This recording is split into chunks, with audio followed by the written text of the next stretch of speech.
Welcome back, everybody. Nice to see you today. Sorry I had to miss the earlier part of today. I was on a call with some of the colleagues working on our project in Uganda. But our goal this morning, through a brief introductory lecture and then through the exercises you'll be working on for the next couple of hours, is to do a deeper dive into the Genome Browser that you've already been introduced to. Specifically with respect to the ability to analyze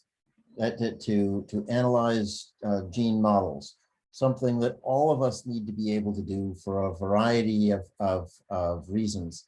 And this is the exercise that we'll be pursuing later on, which suggests that you begin with a view of some deep sequencing data from RNA-seq and ChIP-seq overlaid on top of a JBrowse track to be able to explore the accuracy and validity of individual gene models. When you turn to this, there's a tiny URL link that gets to that. And we're going to begin working in groups. And each of you have been assigned a series of identifiers, individual genes in toxoplasma, working on ToxoDB, that you'll be asked to try to evaluate the accuracy of those gene models. If you're interested, I can tell you a little bit later on as to how these particular genes were selected. But before we do that, I'd like to provide a bit of an introduction as to how you get this. I'm going to do this not in the form of a PowerPoint presentation, but by looking at some items on the site live. And I will try to turn this into a PowerPoint presentation that can be uploaded onto the site for those who want to explore it later on. So let's take a look at the gene page.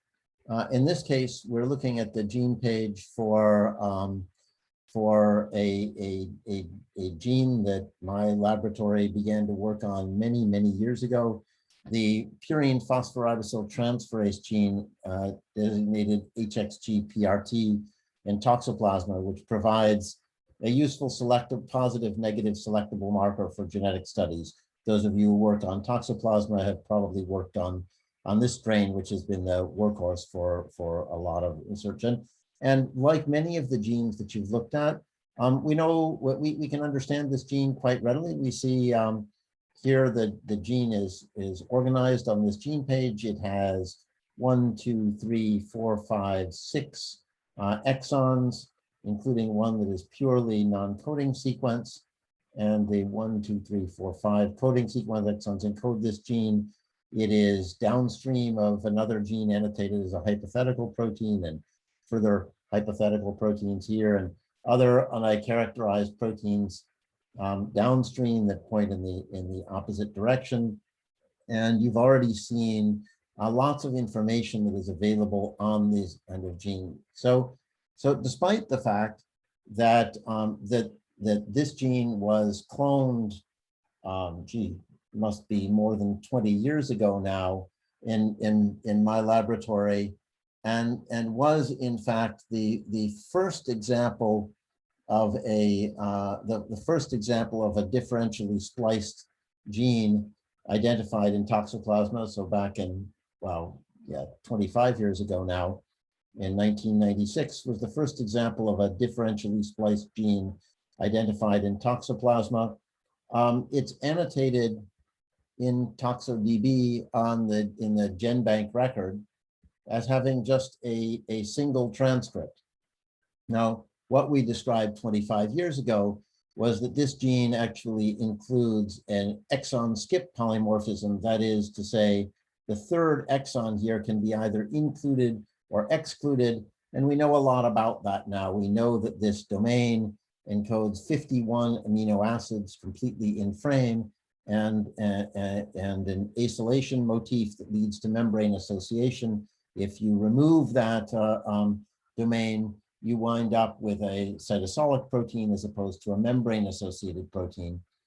This paper also described an intron read-through transcript with transcripts that read through this first non-coding region intron And we'll take a look at the evidence underlying that in just a moment. So despite the fact that this is not part of the official annotation, there is additional information that can be provided by users in the form, for example, of user comments. And I don't think we've talked about user comments thus far, at least not in the, I have heard. If we click on the user comment associated with this gene, it can highlight the value of capturing information from the expert user community, such as all of you.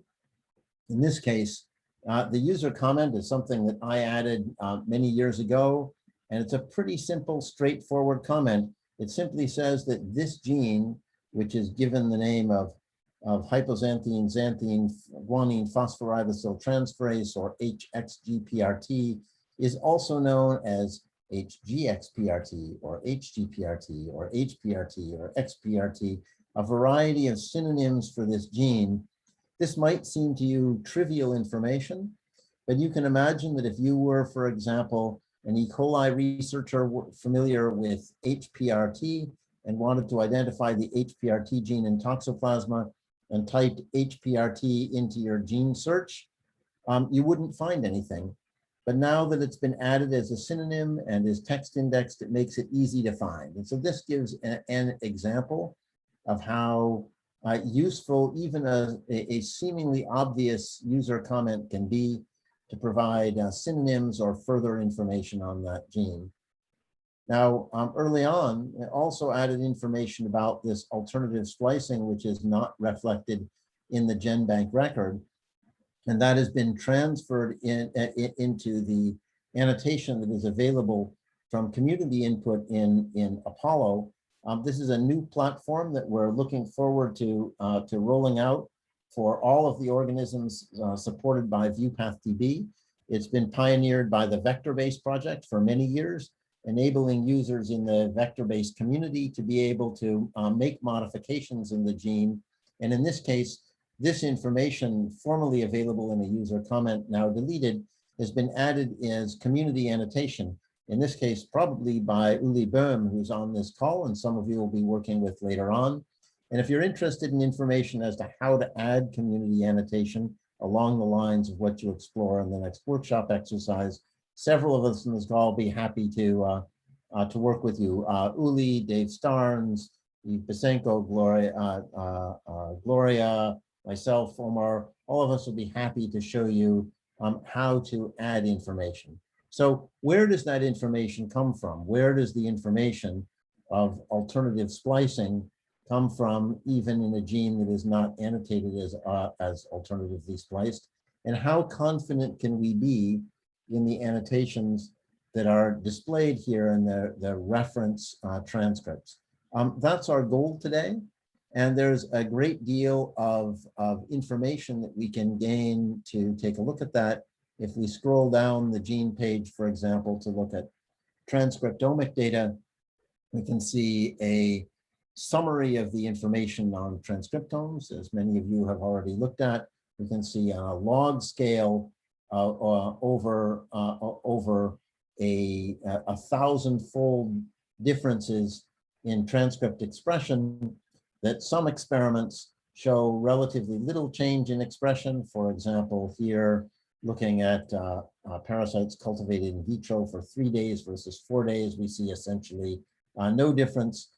But looking at, for example, an experiment here that explores the range of expression in various different life cycle stages, we can see differences over about 2 to the 7th fold, and we'll explore that a little bit further. Now, on the gene page itself, much of this information is available, including not only the data from RNA-seq experiments, but from microarrays, looking at various different strains, looking at the cell cycle expression of various genes, and many other experiments as well. When you go to look at a gene page, your view may be a little bit different than this, because this is the default view showing the particular experiments that I am most interested in looking at. Yes, I often want to take a look at those experiments as well, so I can open that up. And these are my default views of the gene. And of course, there is expression data that's available not only at the level of transcripts, but also at the level of protein analysis. Let's see, I think here. Oh, sorry. Now scroll down to the proteomics section, and we can see that there's abundant evidence for protein expression from many different experiments across the length of this protein. But let's turn to the Genome Browser and ask how we can explore this information further. So if I click on the JBrowse Genome Browser, that will open up which I did previously, that will open up the next tab here, showing the information configured as it was on the gene page in that particular view. And as you've already explored, additional tracks that are available for analysis are shown in this select tracks view. And we can see that for Toxoplasma, there are hundreds, maybe thousands of tracks that are available, categorized in a variety of different ways, according to those related to comparative genomics or transcriptomics or genetic variation or whatever we might want to look at.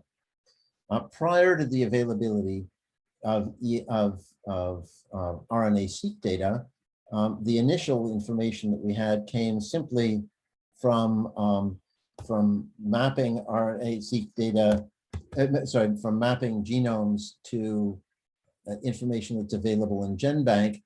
I've looked at the NRDB protein alignments here, but I could also navigate to this by looking at the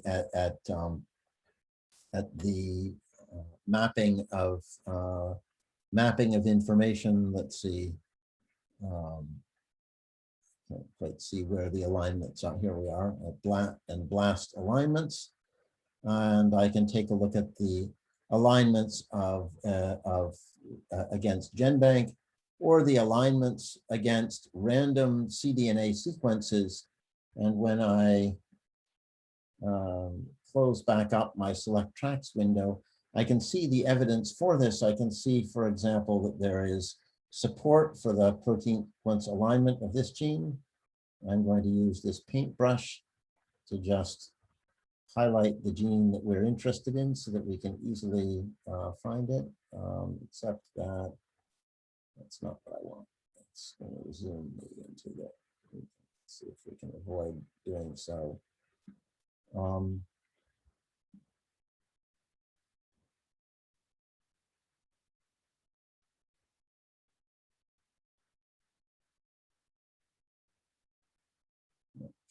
This is not hinting for me.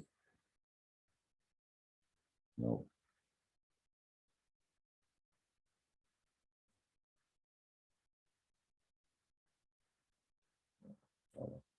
That's going to zoom into different region. Let me just find the location I was at.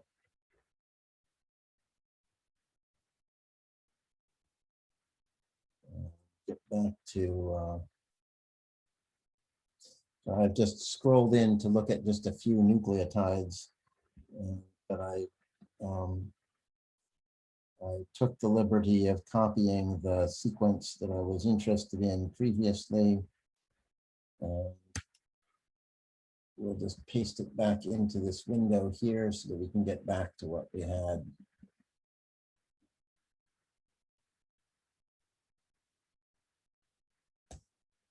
All right, hopefully this will take us back to what we were looking at. Yes, there we are. All right, so we can see the alignment. Guess I'm not going to be able to paint this at present. So that's all right. We can also see random cDNA sequences that were generated, and from this we can see evidence for some transcripts that include this exon and some that exclude it, consistent with the annotation of that gene. More recently, long read sequence information has become available from nanopore sequencing. and find the track that identifies that. Not very helpfully named, but in the description, there's text terms that we can use to identify that. And again, if we turn back to take a look at the nanopore sequence data, let's pull that back up into our frame of view. We can see read information, which I have collapsed, and not very helpfully, I can configure this by clicking on the track to display in a more expanded way. And now we can see from the long read sequencing information, strong support for this gene model here, right, with 1, 2, 3, 4 exons, strong support for the first exons, at least, of the HGPRT gene, transcripts that primarily start about here, this exon, which is included or excluded, 3 more exons. And now we see a model which appears to diverge in this case because the strain that was sequenced was actually the knockout of that strain. This region that is missing here corresponds precisely to the deletion that was made in the original HGPRT knockout strain. But by far the most useful information for analysis comes from short read sequencing data, largely because there is so much of it that is available at such depth. So let's turn on some of those tracks to be able to explore what it is that we want to take a look at. I'll clear the filters that I'm looking at currently and take a look at transcriptomic data, 332 individual tracks that are available. But I'm going to pick a couple of the experiments that we had identified by looking on the gene page as being particularly of particular interest. I'm going to look at one that was generated by Reed. That will help me to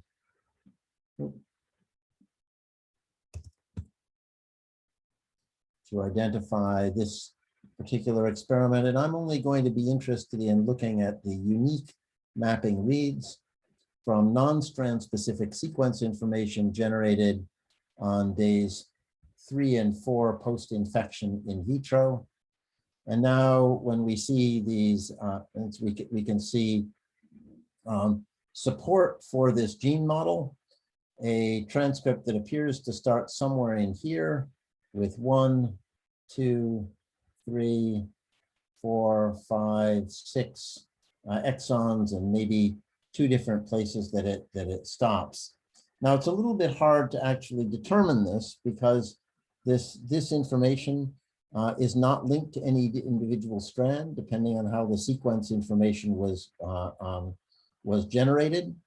But we can start to extract additional information by recognizing reads that span individual introns.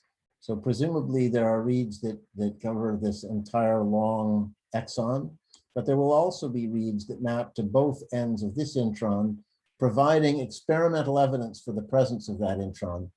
And this information has been extracted in the RNA-seq evidence for introns indicated here.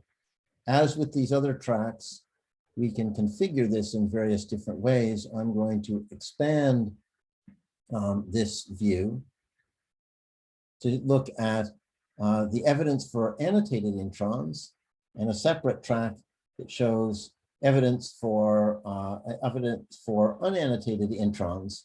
And what we can see is strong evidence for all 5, 1, 2, 3, 4, 5 annotated introns with tens of thousands of reads that have been identified, 47,000 reads that span this intron.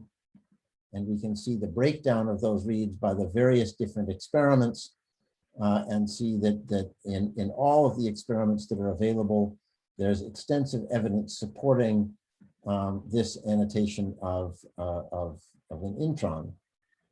Interestingly, intron 1 is supported by 47,000 individual experiments or individual reads.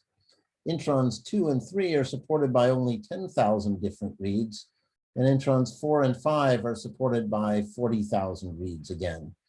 And this is not surprising when we consider the known observation that, that the third exon can be included or excluded. And if we look at the unannotated introns, we see strong support for an intron that joins exon 2 to exon 4, skipping exon 3. In fact, this isoform seems to be more abundant than the isoform that is annotated. There are many more introns for which there is evidence in RNA-seq data, but you'll notice that the abundance of those is quite low, tens or possibly hundreds of reads, as opposed to the tens of thousands of reads here. So this evidence alone provides strong support for the annotation of alternatively spliced introns. And just to get this out of the way, I'm going to compact those views again. This view shows in the top line the annotated introns, the strong evidence for unannotated introns shown below. So the RNA-seq evidence here gives us support for this support for some of these genes and perhaps not for others. We can display this either in a linear scale as shown here, or configure this, or sorry, so we can display this maybe as a log scale as shown here, or on a linear scale to get a better idea of what the abundance is. This is a little small, hard to see. So I'm going to change the range of this scale to increase it by, let's say, an order of magnitude so that I can see the, so that I can see this a little bit better. And now what I can see is that even in this sample cultivated in vitro for 3 days versus 4 days, we see some slight differences here, right? We can see, for example, that most of the transcripts on day 3 seem to start up here, and most of the transcripts on day 4 seem to start a little downstream, and many of them read through this first intron. In fact, this gives some insight into what we misinterpreted 25 years ago as an intron read-through polymorphism. In fact, these are probably just alternative transcription initiation sites. And if you start upstream of the intron, that intron is excised. If you start downstream, that intron, of course, cannot be excised. But in neither case does this impact the protein coding sequence, which begins further downstream. This also highlights a couple of additional differences. For example, the fact that this single annotated transcriptional start site corresponds to what appears to be about the longest transcripts that are observed, but the most abundant transcriptional start site is probably a little bit downstream, and we might want to annotate that differently. And of course, we could zoom in on this to take a look at it a little more carefully if we like. And similarly, the stop site seems to be annotated appropriately, but if one were to take a look on a log scale, we can see that there are in fact some transcripts that extend further downstream. Not very many, about 10% of the transcripts extend another couple hundred nucleotides downstream. Whether you choose to take advantage of that information, whether it's important to you, will depend on the questions you want to ask. Let's take a look at some other information. Let's look at additional experiments, for example, to look, for example, at stage-specific stage-specific regulation. These filters, take a look at transcriptomic data sets, and choose one of these experiments that looks at different life cycle stages. Again, I'm only going to be interested in the reads that map uniquely in the genome. And the order with which I click on these will indicate the order with which they come up on the screen. And in this case, I'm going to be want to look at the acutely lytic tachyzoite stage, the bradyzoite stage, and maybe a couple of samples through the sexual stage parasites grown at different periods of time, and by looking at the information on these is we can see more information on those particular studies. And now we've pulled up additional information here. Let's take these out of the way so we can see a little bit more readily.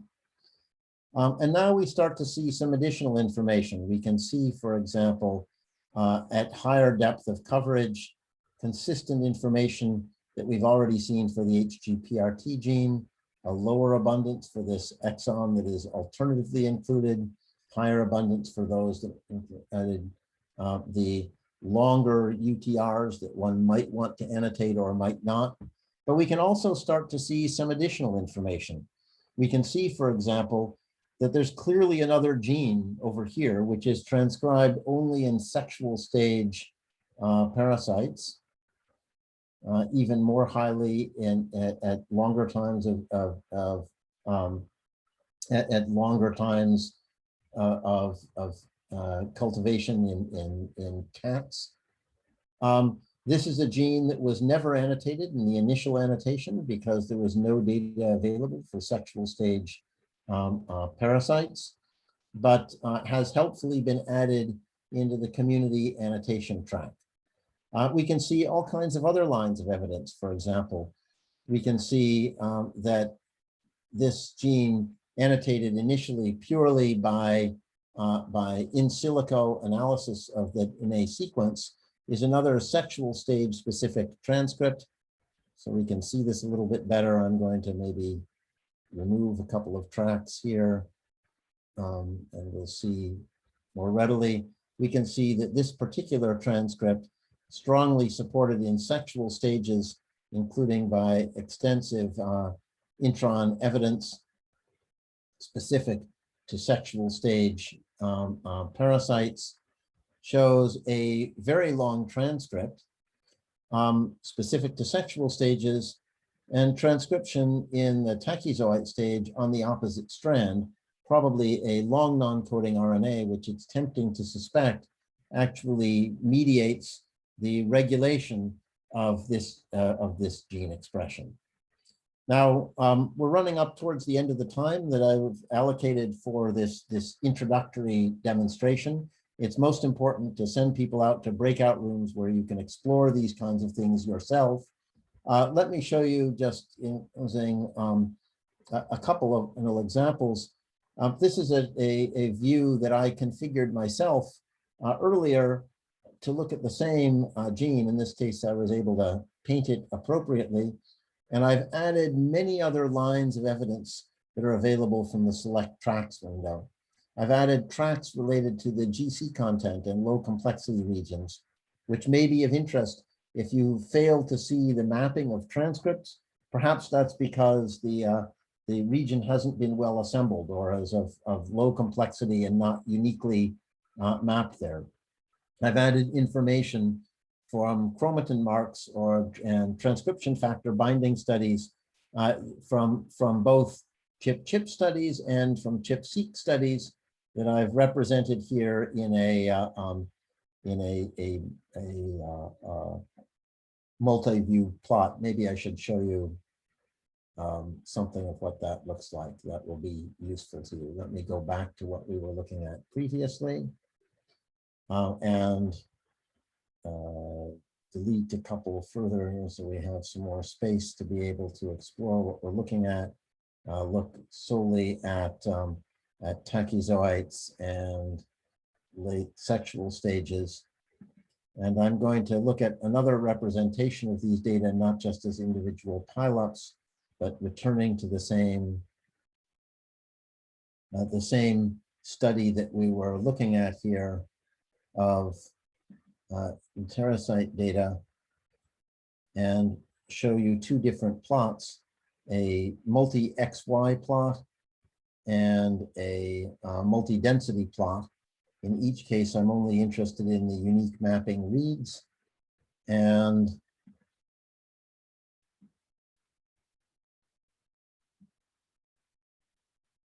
those display here as a superposition of all of the, whatever it was, 5, 6, 7, 14 different tracks that were available, or a grayscale plot, which makes it relatively easy to look at all of these individual strains.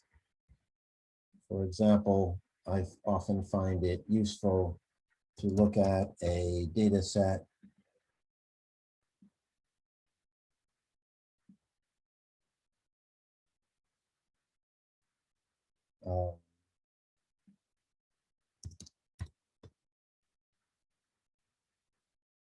I often find it useful to take a look at a data set that spans the diversity of toxoplasma isolates from around the world, which allows me to ask whether the observations that I'm looking at, in this case in the ME49 strain or the C3CZ strain, I can see that the expression pattern of this gene is consistent across pretty much all strains.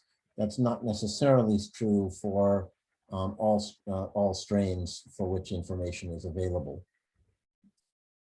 And I will provide you with a link that allows you to take a look at this more closely. So chromatin mark information, data from a variety of RNA-seq data sets, proteomics data mapped here onto the transcripts as well, various different forms of RNA-seq studies, data from oocyst stage parasites, comparative genomic data, SNP data, clone information, lots of information that you might want to explore. And before we send people out to the breakout rooms to look at individual genes on your own, let me just find for you. Oh, actually, let's just do it this way. Let me take this much more complicated view that I've provided for the same gene and share this information. If I share this, all of this information is stored in the URL, and this will give me a link that I can take and paste into the chat window. We'll see what this looks like. It's going to be a very long URL. David, maybe it's better to paste it into the Slack channel for this exercise. Yeah, that's better. I will do that. I'll actually make a tiny URL of this and paste it into the Slack window as Great. People are going out to their breakout rooms. This has been a whirlwind tour through some of the more advanced JBrowse exercises, but we've taken half an hour already. Are there any burning points that other instructors would like to add before we send people off into breakout rooms?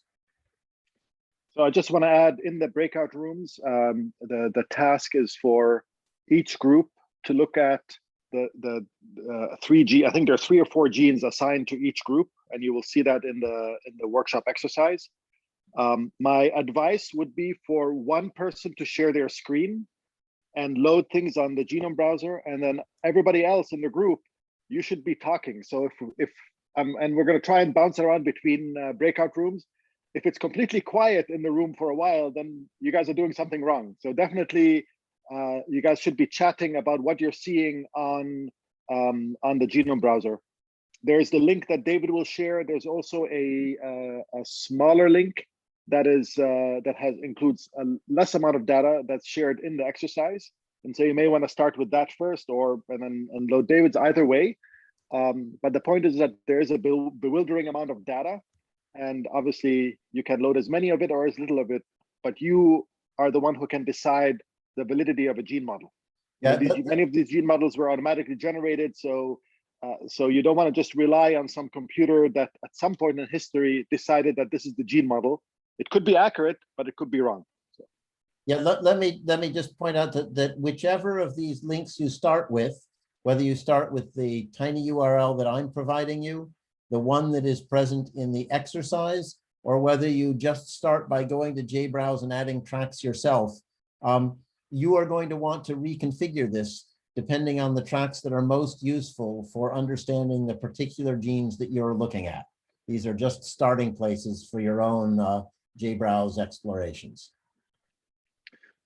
So there were two questions, David, but I think we should probably hold off on answering them a bit later because they might take a while to answer them. But one is how you distinguish between 5' UTRs and non-coding exons.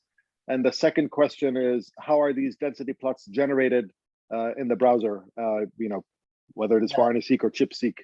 Yeah, so I won't take the time to answer those now. I will try to find Tom and Ray to answer the questions with you in that session, or we can talk about it later on. And the most important is Erina's comment that she likes my t-shirt. I like this t-shirt too. It's one of many parasitology t-shirts. This one is from some of the most photogenic of the parasites we work on. Okay, so we're ready to go into the I think we're ready to go into the breakout room.